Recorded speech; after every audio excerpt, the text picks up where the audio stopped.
Welcome back, assholes, to the Sorry Not Sorry podcast. Obviously, I did not make one last week. I said I was and I didn't, and I would apologize for that, but unfortunately, it's not part of this podcast. So, the reality is, I just didn't have the time to. I didn't have the energy to. I don't do this full time. I have a full time job, and I also am a mother of 3 children that I take care of all by myself. So, sometimes podcasts just don't come into play into that schedule, but I'm making sure that I'm doing it for this week so I don't let anyone down. At this point, let's just get the elephant out the room before we even get started, because I know you guys have been pretty much waiting for my last podcast so we could talk about it. So let's just get it over with. Yes, the Eagles lost. They lost terribly. It was quite the embarrassment. There's really not too much to say. What I am going to say is I already knew they were going to lose. I already knew they were going to lose in the first quarter.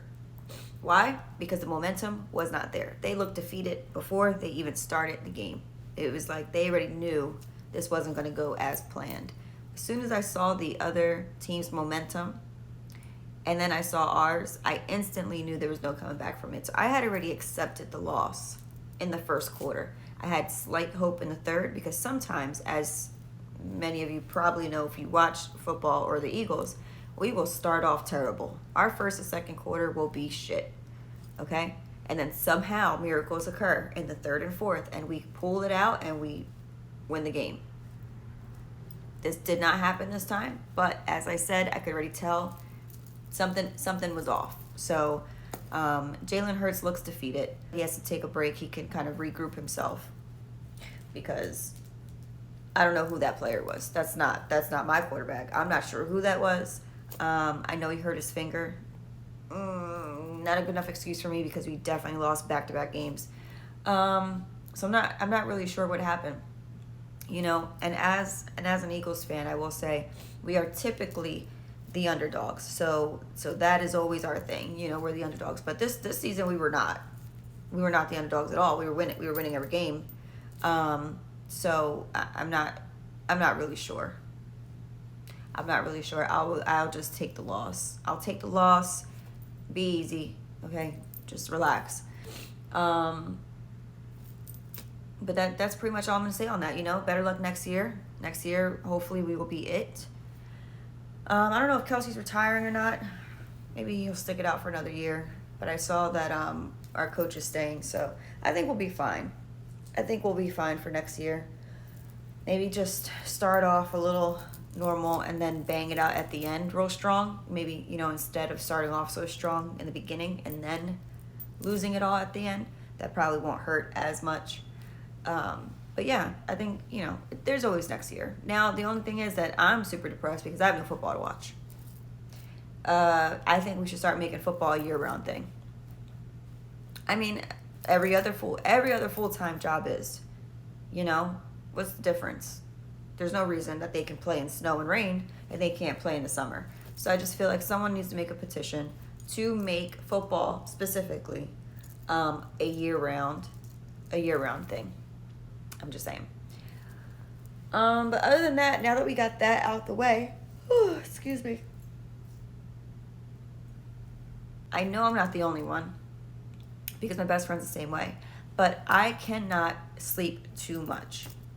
There is such a thing as sleeping too much, and apparently I have made my threshold of too much, anything over about 6-7 hours.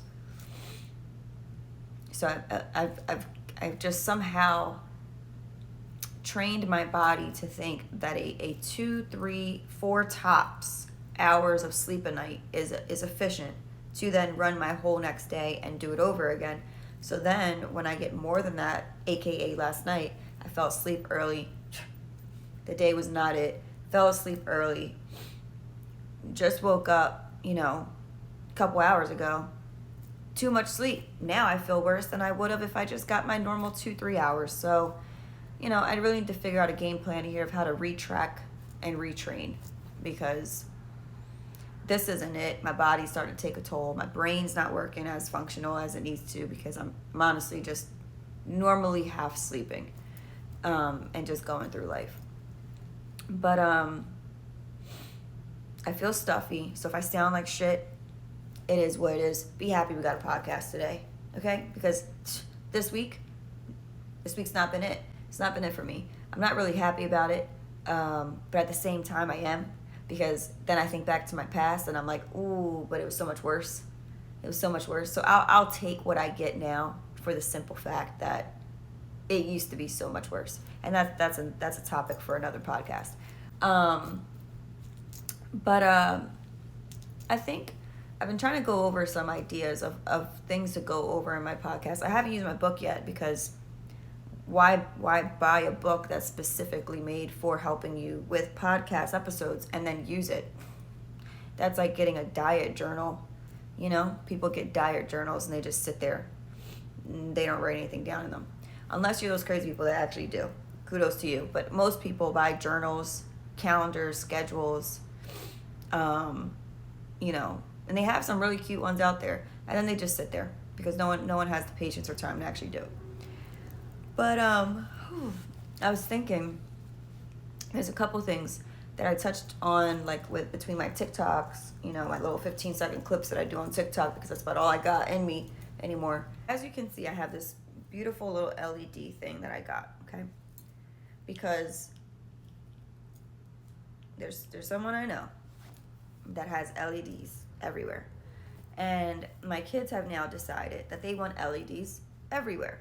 So I made a silly mistake, and I got LED lights for my two youngest that are 18 months apart, and I thought that it was coming with two spools, you know, so one side and the other side, because the way I have their room set up, one side, you know, the loft bed is one's, the loft bed is the other's, and they decorate each side how they want. So I was like, okay, cool. I'll put one light strip on one side, one light strip on the other side.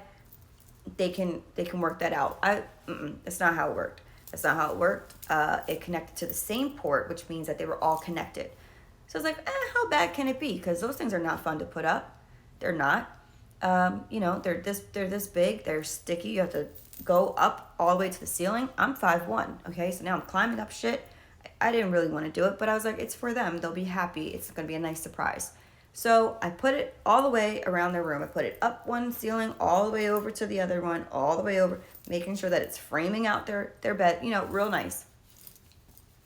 As soon as I did that and I surprised them, they loved it. They were so happy. I then handed them the little remote and I said, here you go, guys. Enjoy your new lights. Share. Share the light color. No. Next day, we're in a full-blown fight about the fact that one wants green and one wants pink. And I should have known. I understand this. I should have known. At the time, I thought maybe they would be so excited that they got these lights and that their room looked so cool like their brother's that they wouldn't really care and they would just find a way to share. No, full-blown fight. I picked the color, okay, at this point, because we can't agree on any color. And I was given advice to then just get a secondary one so that way they can both have a remote to change their own sides. I'm not because I think it's a good life lesson. You know, you have to compromise. Life is about compromising. You need to learn to compromise. It's not always what you want. It's not always your way. That is not the case. That is not real life. After that situation where it was like, okay, so if you can't agree on a color and you can't agree on a color, then I pick the color. And you're probably not going to like the color that I pick. But I'm going to pick it, and that's going to be the color. So until you guys learn how to compromise with each other and figure out what color you guys want, I'm just going to keep picking the color. Well, they don't want mommy picking the color because I'm going to pick the color they don't like. So now they have compromised where they switch it on and off every time to whose color they want. And they're very happy about it. So, you know, life lessons were taught. Life lessons were taught. And instead of giving in to the upsetness and giving in to the fact that they were going to be fighting over this and just buying another one, you know, because guess who's not rich? Me. I decided that I would make it into a life lesson of learning. You're going to learn to compromise with each other, because in life, that's what you're going to have to do with people. So my oldest son, as you guys know, is a teenager. So his room is basically a cave, okay? It's a cave. I walk in there, it doesn't even look like it's a part of my house. It looks like it's actually an extension that he built. It doesn't even look the same. It's dark. He has shit all over the walls. There's LEDs. He changed his whole light. Like the whole light bulb has now been changed into this Wi-Fi LED light. And that's fine. He's a great kid. Now, what he did decide that he was doing was he gets money. Okay, I pay him to babysit because it's a job. I'm not going to rip off my child just because he's my child and say, oh, well, just because you're my child, you're going to do this for free. It's a job. It's not easy, especially with younger siblings. They drive me crazy, so I know they drive him crazy, so I'm not going to rip off my own child. It's not how I am. So I give him a nice pay for babysitting the kids while I'm at work. Now, he now has decided that pay I give him is going to go towards his cave, which that's fine. He's being responsible. He's a very, very mature, responsible kid. I'm very proud of the teenager that I have. He has decided that he is going to lock his door with a fingerprint lock so no one can get in, because he doesn't want the littles to get into his room and bother him while he's, playing his games and all that stuff. So of course I'm like, excuse me, you're gonna have to give that fingerprint to me, because I'm gonna need to have my fingerprint to get in, because you're not locking me out of my own. I pay for this place, so you're not locking me out. That was that. But now my house is pretty much LED'd out. Every room I go into, I'm having damn near epileptic seizures from the blinking and the flashing and all types of shit that they have going on in there. It looks cool though. They like it, and that's all that matters. Happy kids, happy life, or whatever they say. On the topic of buying stuff, why are sneakers so expensive? Why?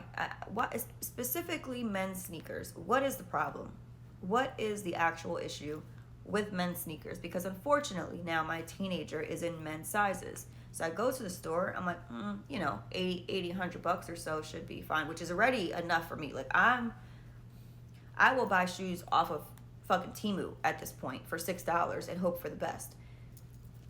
But they're my kids, so they obviously get better stuff than I do. I go to the store because he likes Nikes. So I'm like, I'll just get him some Nikes. Of course, the first pair I got him don't fit him, because I don't know why tell me the right size when I ask you what to say. Anyway, I go back to the store to get him these other ones. Well, they don't have them in his size, so I have to pick different ones. He likes LeBrons. Okay. They had like one LeBron shoe on sale, which already was not really on sale, because now we're already at like $110, and I'm slightly twitching. They didn't have a size. I'm not going to go, I don't have it in me to go shopping and store hopping around for stuff. So I was like, okay, he likes these other ones. Let me just look and see what other LeBrons they have. $160? $160? That's more than my electricity bill for the whole entire month. Why are shoes? Who's doing this? Who's doing this? And why are they ripping us single moms off? Because they know damn well these teenagers are going to want to wear this shit. And I know that shoe probably cost about $6. I'm sure when they got it, it was about $6, and they just put that brand on it, and now it's $169.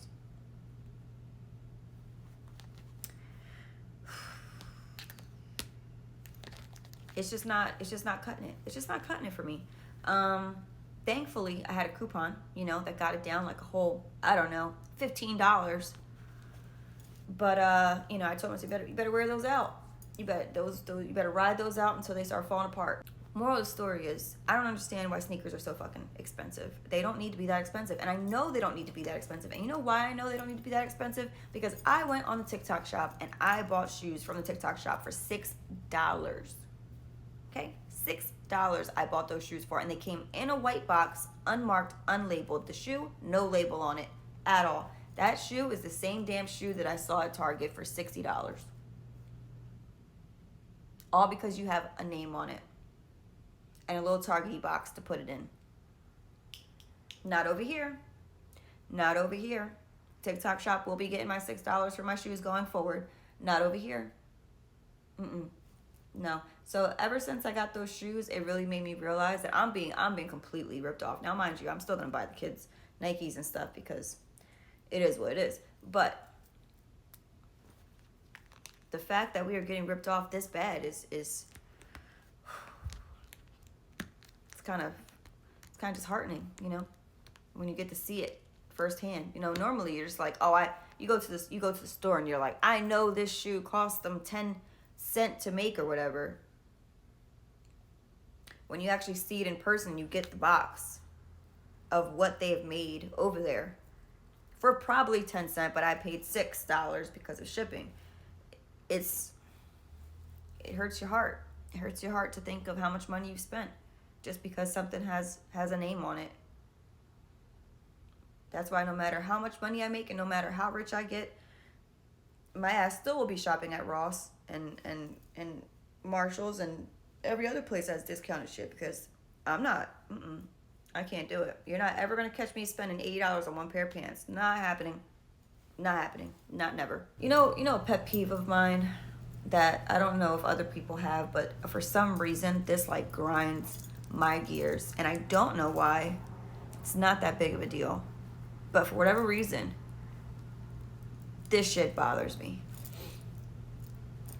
Why is it? I work in a field that I have to speak with people. Okay? I have to write things down, I have to speak with people. It's part of my job.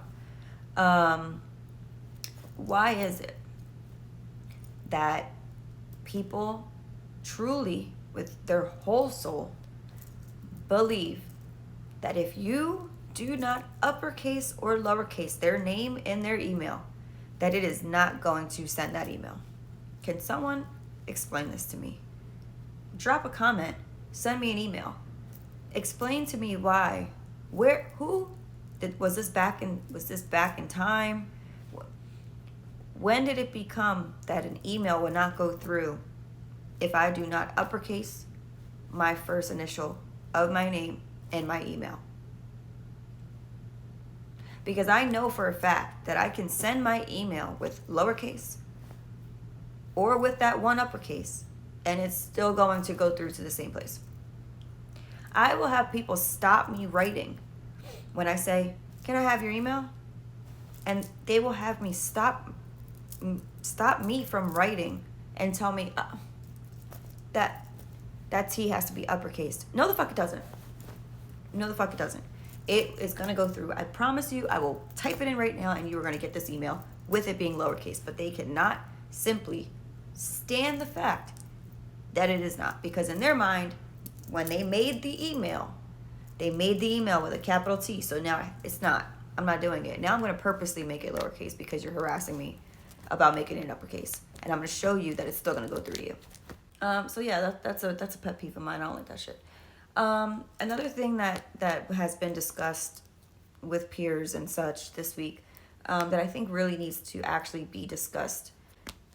I know most of my fan base are males, like 99% of you guys are males, okay? Get it. So if there's any 1% that actually, you know what, I take it back. This can correlate to anybody of all genders. So many times in this beautiful world we live in, we deal with the stereotype of bitter baby moms, as some may call them, And I think for some reason it has become an unfortunate situation where it is assumed that the mothers are bitter or upset or whatever because the other person moved on or they're not together anymore or whatever the case is. And I would just like to set a record straight for a majority of these situations because I feel like as single moms, we get a really bad reputation for being bitter, being upset, being miserable. Please understand that for the majority of us, we chose to leave. If it was not for us choosing to leave, we would still be there. It's just the reality of it. And I think sometimes what people are constituting as bitter is maybe, and this is just an idea, maybe slight frustration. But yet nobody says, oh, that's a bitter baby dad. Nobody says that. it's always the mom that's left with all the kids and have to financially support the kids and physically support the kids and emotionally support the kids on their own while working full time and dealing with regular life stresses while the other person is not. So that was an interesting conversation I had this week, because it's really odd to me that a lot of people don't realize that, when we make that decision to leave a situation, we are understanding we're making it harder on ourselves, but we are choosing that for our children. So, this constant stigma of bitter baby moms is just interesting to me. And I don't think you can understand it until you're actually in it. But it's very odd. Be a little nicer to us single moms, because typically it took a lot for us to decide we want to do this on our own. It's not something that people want to fucking do. No one wants to be a single parent, okay? So if we were pushed to that point of saying, I would rather do this shit all by myself, okay? Be a little more gentle with us. We're not bitter. We're probably fucking tired. We're probably stressed the fuck out, okay? But we're not bitter. It's not a bitter thing. That's another thing too. Please, if you are not young and dumb, please consider who you have children with. It is such an important thing. Not even just so much for the fact that it could not work out. You could end up, being alone with your that's not even, think about it for the characteristics of the person and the fact that your child may carry those characteristics. Choose wisely. It's not easy by any means. There are days that I have probably gained my one gray hair from being a single mother, but the good thing is that my kids actually do see it. They're old enough to see it. They're old enough to appreciate it. Obviously see that mommy's doing everything.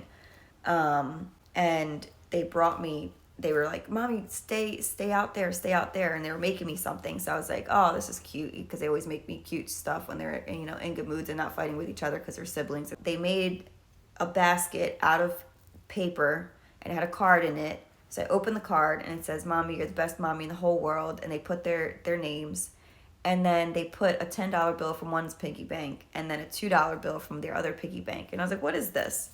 And they're like, to help you with the stuff in the house and stuff. Obviously, I put it back in the piggy bank. They don't know that. But it was just cute that they took the time to want to show appreciation at such a young age. And I hope I can instill that in them, of just appreciating what people do for you when, it's going above and beyond and with good intent.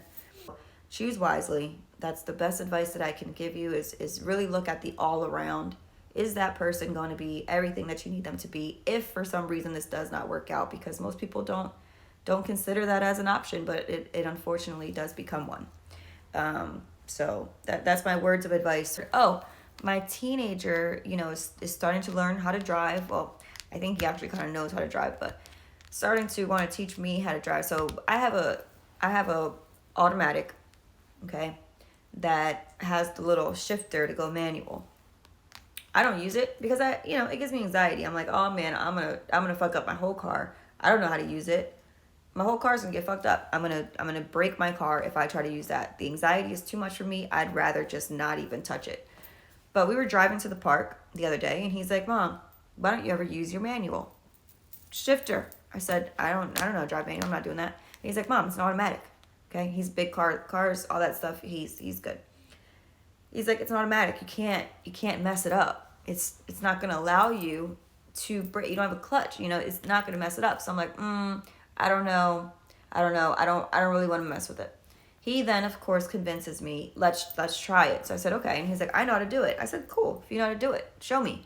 So we start heading home, and I have him doing the shifting of the gears, up and down, trying to show him to show me, because I'm like, I don't know. I know the sound. I know when it starts revving. It's like, hey, let's go. You need to go up a gear. But yeah, so he was, we were practicing, since he's going to be taking his driver's license practice shit soon. And he did awesome. I was actually very, very surprised at how well he did, which is beneficial to me that he knows how to do these things so well, because the minute that his ass gets his license, I am no longer going to the grocery store. He will become my new DoorDash, and I will pay him what I pay DoorDash to go get my things, because, me and peopling is not is every day gets less and less and less acceptable to me. So I'm excited. You know, a lot of people, they're like, oh, my baby's starting to drive. Please start. I don't want to drive. I don't even like driving. Okay, I'm used to being a passenger princess. I don't like driving. So I'm excited.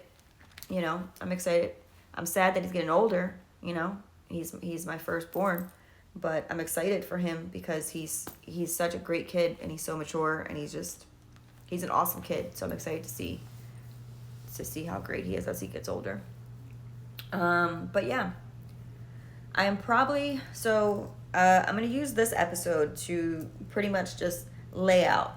I don't know if I'm gonna keep the weekly podcast or as if someone predicted, I go to every other week only because I'm considering going back to my college semester. I took a semester off just with the move and the new job and all those things.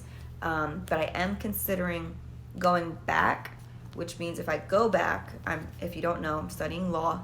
I'm gonna be pulling all-nighters again, okay, because I have a full-time job. So if I do, I may not honestly have the energy or the mental capacity to keep up with this as often as I hope for. So it's still in the works. It's either gonna be that or I'm gonna get another fucking job because I'm up all night anyway. And honestly, with being a single parent, anything helps. So it's gonna be one of the two. But I'm probably just gonna go back to school because I really need to finish out my degree.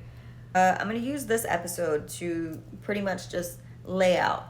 I don't know if I'm gonna keep the weekly podcast or as if someone predicted, I go to every other week only because I'm considering going back to my college semester. I took a semester off just with the move and the new job and all those things. But I am considering going back, which means if I go back, if you don't know, I'm studying law. I'm gonna be pulling all-nighters again, okay, because I have a full-time job. So if I do, I may not honestly have the energy or the mental capacity to keep up with this as often as I hope for. So it's still in the works. It's either gonna be that or I'm gonna get another fucking job because I'm up all night anyway. And honestly, with being a single parent, anything helps. So it's gonna be one of the two. But I'm probably just gonna go back to school because I really need to finish out my degree, so I could become an attorney hopefully and use that to my benefit. You know, one thing I will say is 2024, it may have its hurdles and its bumps, and there may have been some days where I'm like, 2024, don't do this to me. We're not going backwards in time. We're gonna have a good year this year. Don't start your shit with me. But for the most part, things are really starting to look much more clear and going in a positive direction. I have amazing people in my life that make me extremely happy.